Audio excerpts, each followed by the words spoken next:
हाय बंधुरा आज के আমরা বানানো হবে তন্দুরি রুটি।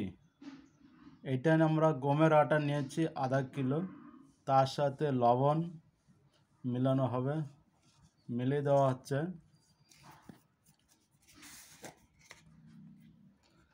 এখন দেওয়া হবে বেকিং সোডা, এটা হলো বেকিং পাউডার। এতে আমরা অ্যাড করেছি চিনি আর 1 চামচ সাদা তেল,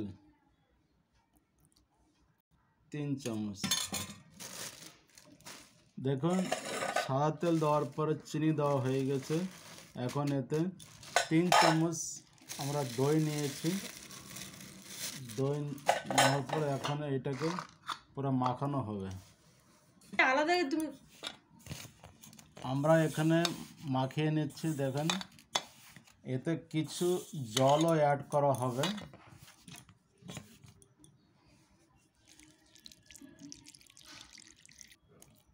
জল পরিমাণ হিসেবে দেওয়া দরকার, কেননা যদি পাতলা না হয়ে যায়। বন্ধুরা এটা যত মিলাবে সেত ভালো হবে আমাদের রুটি, তন্দুরি রুটি।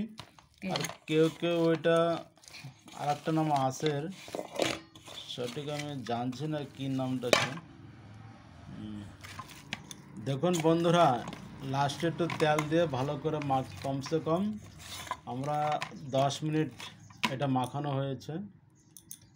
এখন এইটাকে 2 ঘন্টা বা 3 ঘন্টা এর উপর একটা কার্টন কাপড় দিয়ে, সুতির কাপড়ের টুকরা দিয়ে ঢাকা দেওয়া হবে।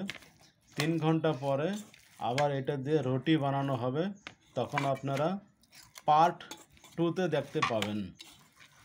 ভালো লাগলে একটা লাইক করবেন, কমেন্ট করবেন, আর যদি আরও ভালো লাগে তো চ্যানেলটাকে সাবস্ক্রাইব করবেন বন্ধুরা।